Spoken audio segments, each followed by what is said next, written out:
When I walked into that marble bank lobby with my worn-out shoes and discount store clothes, everyone stared. The loan officer actually laughed in my face, but what they didn't know was that the quiet man in the corner, the one they completely ignored, owned everything they were standing on. Before I tell you how my life changed forever in the most unbelievable way, hit that like button if you believe good people deserve good things. And please subscribe, because what happened next will restore your faith in karma and justice. My name is Sarah Martinez, and this is the story of how I went from being humiliated in a bank to owning the very building where it all happened. It's a story no one's ever heard before, and honestly, sometimes I still can't believe it actually happened to me. 2 years ago, I lost everything that mattered. My husband Carlos died in a car accident on his way home from work, leaving me alone with our two beautiful children, Emma, who was only 6 then, and little Diego, barely 4 years old. In one terrible moment, I went from being a wife and stay-at-home mom to a widow trying to figure out how to survive. The life insurance barely covered the funeral costs. Our savings disappeared within months. I found myself working double shifts as a hospital cleaner, coming home at midnight with aching feet and barely enough energy to kiss my sleeping children goodnight. Every morning, I'd wake up at 5 to get them ready for school and daycare, then rush to my day job before starting my night shift. I was drowning, but I had to keep swimming for them. But Carlos had always believed in my dream. "You make magic with flour and sugar, mi amor," he used to say, watching me bake on weekends. "One day, you'll have your own bakery, and everyone will taste that magic." Even in my darkest moments, those words kept echoing in my mind.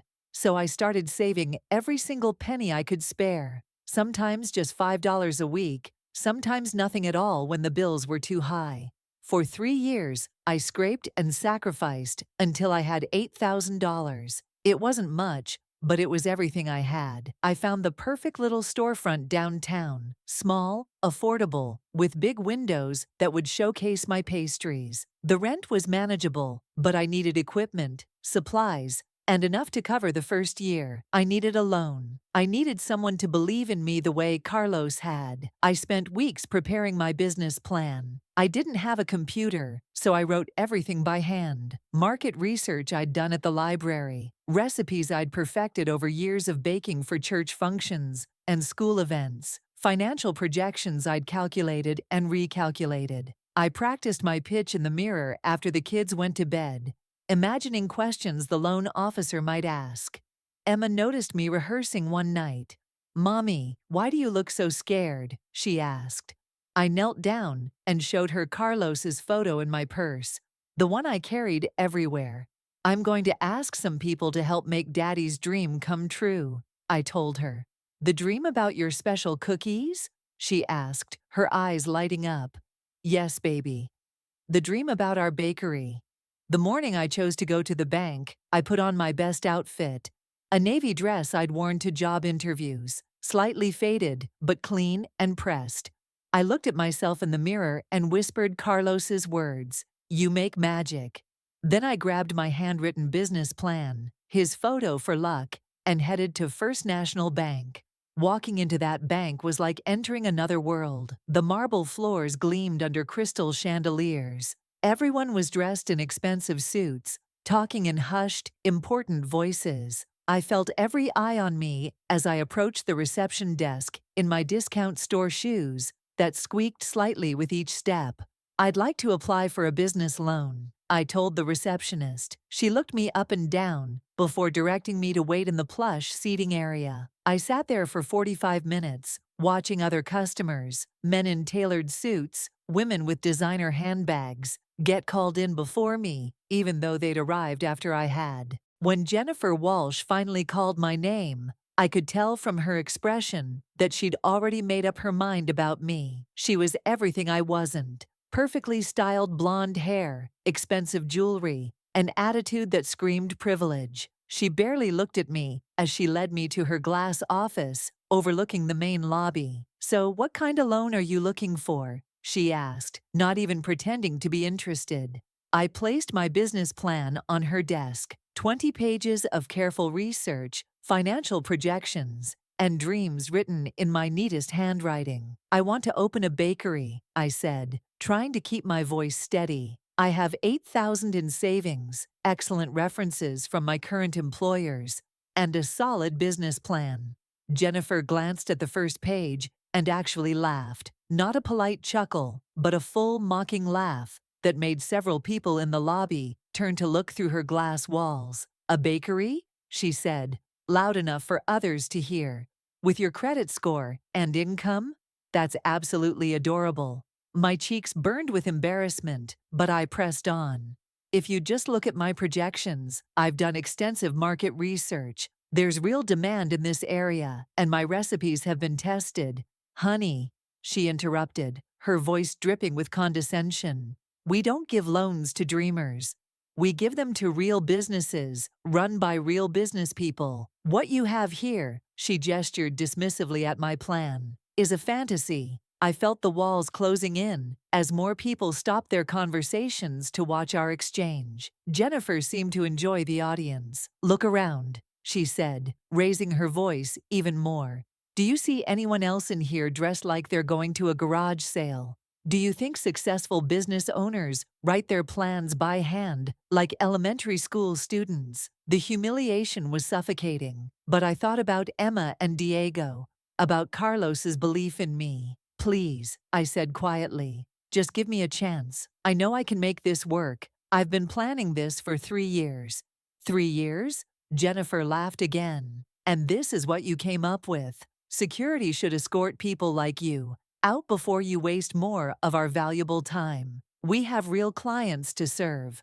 That's when I noticed him, an elderly man sitting in the corner, wearing a simple gray cardigan and reading a newspaper. While everyone else was staring at my humiliation like it was entertainment, he was quietly watching Jennifer with an expression I couldn't quite read. His jaw was tight, his eyes sharp despite his gentle appearance. I gathered my papers with trembling hands, my vision blurring with unshed tears. Jennifer had already turned away, dismissing me completely as she called for her next appointment. The walk across that marble lobby felt like a mile, every footstep echoing my shame. I could hear whispers, see the judgmental stares, feel the weight of their assumption that I didn't belong there. Somehow, I made it to my car before the tears came. I sat in my old Honda, gripping the steering wheel and sobbing like I hadn't since Carlos's funeral. I called my sister Maria, barely able to speak. "They laughed at me," I choked out. "They actually laughed at me, Maria, like my dream was a joke." "Those people don't know you," Maria said fiercely. "They don't know how hard you work, how much you've sacrificed." But her words couldn't heal the humiliation. That afternoon, picking up my kids from their after-school program, I had to force a smile and pretend everything was fine. At dinner, mac and cheese from the food bank. Again, Diego asked why I looked sad. "Just tired, baby," I lied, cutting up his food while my hands still shook from the morning's humiliation. That night, after the kids were asleep, I sat at my kitchen table staring at my rejected business plan. Maybe Jennifer was right. Maybe I was just a dreamer, a single mom with unrealistic fantasies. Maybe I should accept that this was my life. Endless shifts, struggling to pay bills, watching other people live the dreams I'd never be allowed to chase. 3 days later, just as I was accepting that the bakery would remain a fantasy, my phone rang. The caller ID showed a number I didn't recognize, and the professional voice on the other end made me immediately suspicious. "Ms. Martinez, this is David Kim from Morrison and Associates Law Firm. We'd like to discuss a business opportunity with you." My first instinct was to hang up. "If this is about debt collection or a scam," I started.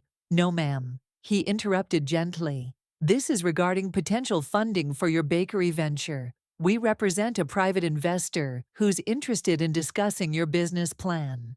The words didn't make sense. "I'm sorry, what?" "No one has my business plan except—" I trailed off, thinking of that humiliating day at the bank. "How did you even get my information?" I understand your confusion, Mr. Kim said. Our client prefers to remain anonymous for now, but he's reviewed your proposal and believes it has significant merit. Would you be willing to meet tomorrow afternoon? I assure you this is completely legitimate. I almost laughed at the impossibility of it all. Look, I don't know what kind of game this is, but I've been through enough humiliation this week. Private investors don't just call random people. Ms. Martinez, he said seriously, I understand your skepticism, but I'm calling from a law firm that's been in practice for 37 years. You can look us up. Our client specifically said to tell you that someone who makes magic with flour and sugar deserves a real chance to prove it. My blood went cold. Those were Carlos's exact words. Words I'd never shared with anyone except my children. How do you know that phrase? I think that's a conversation better had in person, Mr. Kim said. Could you meet me tomorrow at 2 p.m. at the coffee shop on Main Street, across from the hospital where you work? The fact that he knew where I worked should have scared me, but instead, I felt something I hadn't experienced in days. Hope. If this is some kind of cruel joke, it's not, I promise you. Bring your business plan, and please, Ms. Martinez, bring your dreams too. Someone wants to help make them real. I couldn't concentrate at work the next day. Every rational part of my brain said this was too good to be true. Probably dangerous, definitely a scam. But something deeper, some instinct I couldn't explain, whispered that maybe, just maybe, this was real. Mr. Kim was exactly what I'd pictured. Middle-aged, kind eyes, expensive, but not flashy suit. He stood when I entered the coffee shop and shook my hand with genuine warmth. Ms. Martinez, thank you for coming. I know how strange this must seem. Strange doesn't begin to cover it, I admitted, sitting down across from him. Who is your client? Why the secrecy? He's someone who values privacy, but believes strongly in second chances, Mr. Kim explained. He was present during your meeting at First National Bank. He witnessed how you were treated, and frankly, he was appalled. The elderly man in the cardigan, I remembered him instantly. The man reading the newspaper? You're very observant. Mr. Kim smiled. He asked me to review your business plan, which he obtained through, let's call them proper channels. Ms. Martinez, your projections are not only sound, they're conservative. You've identified an underserved market, you have a unique product offering, and your financial planning shows remarkable insight for someone without formal business training. I stared at him, afraid to believe what I was hearing. So your client wants to, what exactly? Mr. Kim opened his briefcase and pulled out a folder. He wants to provide full funding for your bakery. No collateral required, extremely favorable terms, and complete creative control remains with you. He slid the folder across the table. There's just one condition. My heart sank. What's the condition? That you accept his belief that good people deserve good things, and that kindness should be repaid with kindness. Mr. Kim's smile grew wider. He's already secured a location for you, fully equipped and ready to go. All you have to do is say yes. I opened the folder with shaking hands. Inside were keys, contracts, and photographs of the most beautiful bakery space I'd ever seen. Professional-grade ovens, marble countertops, glass display cases, everything I'd dreamed of but never dared imagine I could afford. This can't be real, I whispered, tears streaming down my face. This doesn't happen to people like me. According to my client, Mr. Kim said gently, this happens to people exactly like you. People who work hard, sacrifice for their families, and refuse to give up on their dreams even when others laugh at them. The address on the paperwork seemed familiar, but I was too overwhelmed to process it until I pulled up to the building. My hands flew to my mouth when I realized where I was. It was the storefront right next door to First National Bank. The very building I'd walked past in my humiliation just days earlier was about to become my dream come true. The keys worked perfectly. I stepped inside and felt like I was entering a fairy tale. Everything was pristine, professional, ready for business. The ovens were commercial grade, the refrigeration system was state-of-the-art, and there were enough supplies to stock a bakery for months. On the main counter sat a handwritten note, "For someone who deserves magic. A friend." I called Maria, sobbing too hard to speak coherently. "Sarah, what's wrong?" She panicked. "Nothing's wrong," I finally managed. "Everything's right. Everything's finally right." For the next month, I poured every ounce of energy into preparing for the grand opening. I hired 2 part-time employees, both single mothers like me, who needed flexible work. I perfected recipes, designed the menu, and created displays that would showcase Carlos's favorite treats alongside new creations I'd developed during my years of dreaming. The night before opening, I brought Emma and Diego to see the finished bakery. Their faces lit up like Christmas morning. "Daddy would be so proud," Emma said, and I knew she was right. Somehow, impossibly, his dream was about to come true. Opening day exceeded every fantasy I'd ever had. Word had spread through the neighborhood about the new bakery, and by 6 a.m., there was a line around the block. Local news crews showed up, filming the crowd and interviewing customers about the buzz. Emma and Diego helped behind the counter, beaming with pride as they handed out samples. My conchas disappeared within an hour. The tres leches cake I'd perfected in honor of Carlos was gone by noon. Customers kept complimenting not just the taste, but the love they could feel in every bite. "This is real magic," one woman told me, buying a dozen cookies for her office. "You can taste the heart in it." By the end of the first day, I'd made more money than I used to earn in a week at the hospital. But more than that, I felt alive in a way I hadn't since Carlos died. This was who I was meant to be. This was the life he'd always envisioned for us. 3 days into the bakery's success, I was arranging pastries in the display case when the bell above the door chimed. I looked up to see Jennifer Walsh walking in, her expression shifting from casual curiosity to shock as she recognized me. "You," she said, her voice barely above a whisper. Where did you get the money for all this?" I straightened up, no longer the trembling woman who'd begged for her attention a month ago. "Someone believed in my dream when you couldn't see past your prejudices," I said calmly. "Someone saw potential where you saw only reasons to say no." Jennifer's face flushed red. "This is impossible. People like you can't just, people like me?" I repeated. "You mean hardworking people? People with dreams? People who deserve respect regardless of their clothes or their bank account?" I leaned forward slightly. "Maybe you should expand your definition of who deserves success, Ms. Walsh." She stormed out without another word, and I felt something I'd never experienced before. The satisfaction of proving wrong someone who'd tried to crush my spirit. A week later, during the afternoon lull, the door chimed again. I looked up from my inventory list to see the elderly man from the bank, the quiet observer who'd witnessed my humiliation. My breath caught as recognition flooded through me. "You," I said softly. "You were there, at the bank." He approached the counter with a gentle smile, his eyes kind behind wire-rimmed glasses. "I was indeed. I'm Robert Chen, and I believe we were both disappointed by the service we received that day." The name hit me like a thunderbolt. Robert Chen. I'd seen it in business journals at the library. Real estate mogul, tech investor, one of the wealthiest men in the state. And he was standing in my bakery, wearing the same simple cardigan I remembered. You're the anonymous investor." It wasn't a question. "Guilty as charged," he said with a chuckle. "Though I have to say, your success has exceeded even my optimistic projections." The line outside this morning wrapped around 2 buildings. "But why?" The words tumbled out of me. "Why me? Why this?" "You could invest in anything, anyone." Robert's expression grew serious. "May I tell you a story, Sarah?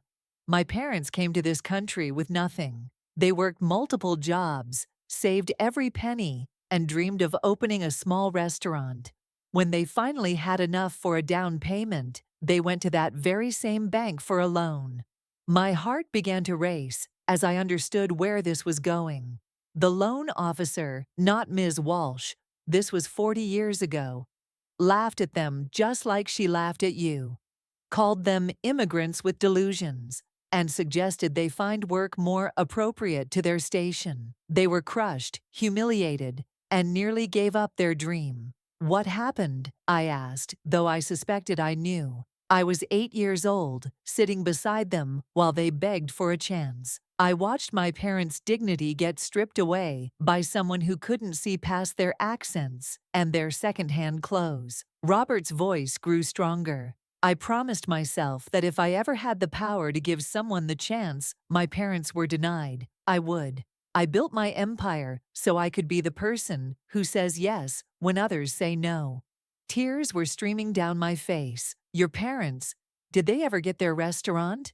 They did, eventually. It took 5 more years and 3 more banks. But they succeeded despite the system designed to keep them out. That little restaurant put me through college and taught me that the most worthy investments are often in people others overlook. So when you saw me at the bank, I saw my parents, he finished. I saw someone with a dream, a plan, and the determination to succeed.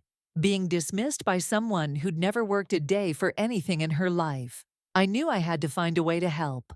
Robert reached into his jacket and pulled out a thick envelope. Sarah, there's something else I need to tell you. That bank branch where you were humiliated. It's closing. I blinked in surprise. Closing. But it seemed so busy. Busy, yes. Profitable, no. Robert's smile was enigmatic. It turns out that when your loan officers consistently turn away good customers based on prejudice rather than merit, word gets around. Several of the bank's major clients have moved their business elsewhere after hearing about how First National treats potential borrowers. My mouth fell open. Ms. Walsh, was terminated 2 weeks ago. Apparently, that wasn't the first incident of discrimination on her record. Robert handed me the envelope. The bank is looking to sell the building quickly. They've accepted an offer from a buyer who wants to turn it into something more community-focused. With trembling fingers, I opened the envelope. Inside were building deeds, contracts, and keys. My name was on every document as the new owner. You bought it for me? I whispered. I bought it for the community, Robert corrected. You're going to decide what to do with it. The current tenant space lease expires in 60 days, which gives you time to plan. You could expand your bakery, rent it to other small business owners who deserve a chance, or turn it into something else entirely. The choice is yours. I stared at the papers, my mind reeling. Robert, I can't accept this. It's too much. You've already given me everything I ever dreamed of.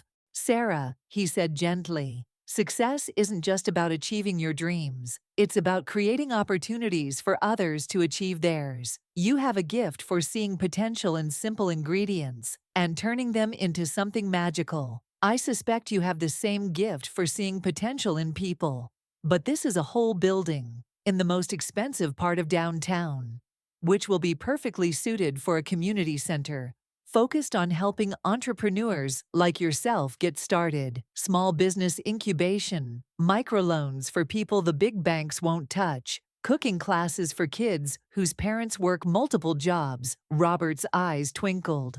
Of course, you could also just expand into the world's largest bakery. The choice is entirely yours. I looked through the glass window at the marble lobby where I'd been humiliated less than 2 months earlier. The irony was almost too perfect to believe. There's justice in it, isn't there? Robert followed my gaze. The place that tried to crush your dreams, becoming the place where other people's dreams come true.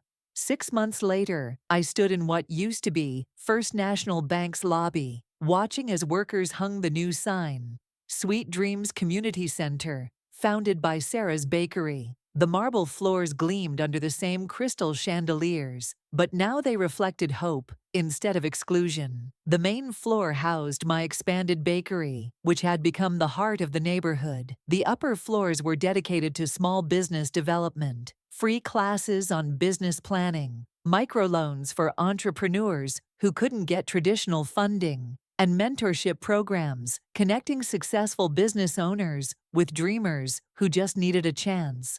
Emma and Diego, now 9 and 7, spent their after-school hours at the center, helping with the kids' cooking classes, and learning that success meant lifting others up, not keeping them down. They were proud of their mama in a way that made Carlos's spirit feel present in every room.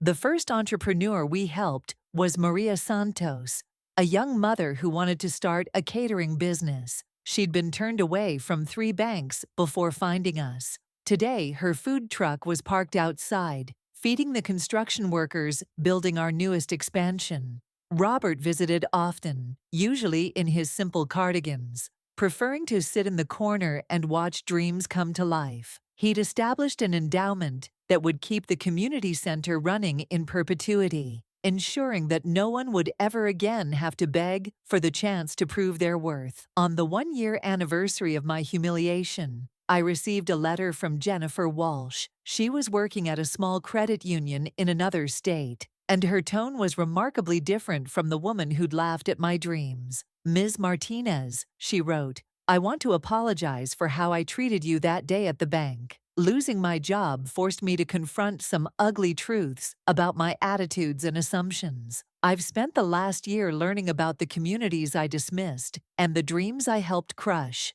I know my apology doesn't undo the harm I caused, but I hope you know that watching your success from afar has taught me lessons I should have learned long ago. You deserved respect that day, and you deserve every bit of success you've achieved since." I kept the letter, not out of vindictiveness, but as a reminder that people can change, that karma doesn't always have to be about punishment. Sometimes it's about education. Today, as I write this story, Sweet Dreams Bakery has helped launch 47 small businesses. We've provided microloans to dreamers who banks wouldn't touch, and our success rate is 93%, far higher than traditional lenders achieve with their supposedly safer borrowers. The magic Carlos always saw in my baking has multiplied into something bigger than either of us ever imagined. Every pastry I make, every business plan we approve, every dreamer who walks through our doors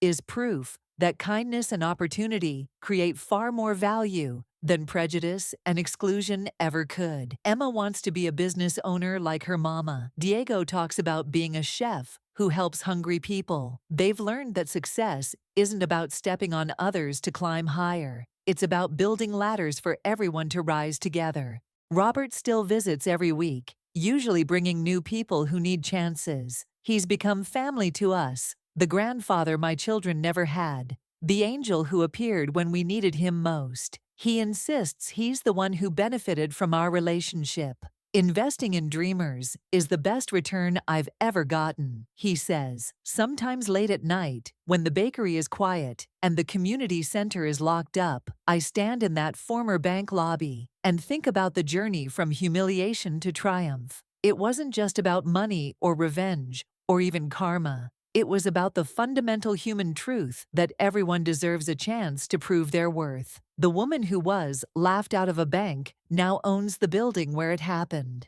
But more importantly, I've become the person who says yes when others say no, who sees potential when others see problems, who believes in magic when others see only flour and sugar. That's the real victory. That's the legacy Carlos would be proud of. That's the proof that dreams, no matter how humble, deserve respect, investment, and the chance to become reality." If this story has touched your heart, if you believe that good people deserve good things, then please share it with someone who needs to hear that their dreams matter. Hit that like button to spread the message that kindness and karma have a way of finding each other. And subscribe, because there are more stories out there of ordinary people achieving extraordinary things when someone finally believes in them. Remember, never let anyone laugh at your dreams.